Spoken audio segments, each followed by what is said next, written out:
Dangai pun buat kat sini ke? Dangai buat sini lah, dia buat dah. Dah habis lah. Oh, buat kat sini lah. Memang rare lah. Dangai pun ada. Sabtu ada dekat Pasar Malam Sungai Besi. Rabu ada juga? Rabu ada, dulu ada. Bandar Tun Razak. Sabtu je lah dekat Pasar Malam Sungai Besi.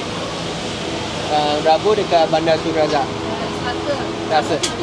Oh, Rabu cuti. Selasa dekat Bandar Tun Razak. Yelah kalau tiap hari penat. Betul. Ni kena buka kemah semua lagi kan? Ha. Makcik niaga buka baru. Oh. Dari tahun 80. Pasar malam. Pasar pagi, pasar malam. Sekarang dah tak ada berapa pagi dah tak ada. Oh. Pasar malam je lah sekarang. Itu merah 3 kali, orang 4 kali. Kalau tak ambil orang, orang 4. Kalau letih buat 3 je. Ini niaga pasar malam ni niagaan stamina. Kalau duduk rumah je kita dah biasa. Tak boleh duduk rumah juga kan? Tak sihat pun dah. Betul.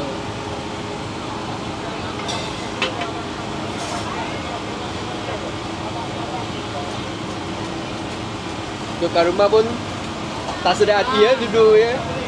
Ada kerja, tidur. Rotan lagi. Kat rumah kat masjid. Tradisional punya. Yelah, kalau daripada Kat rumah kat sini, goyang dia je.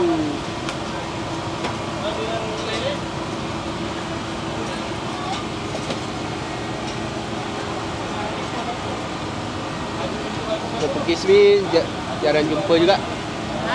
Yang kuih pukis ni. Ni panggil apa? Pakis.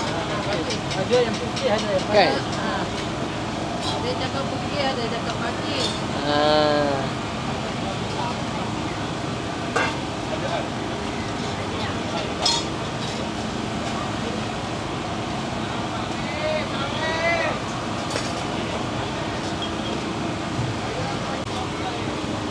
Abang balik kuih pukis. Tak.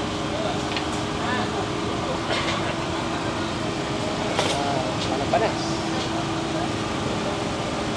Sekejap. Abang tengah buat kuih pukis.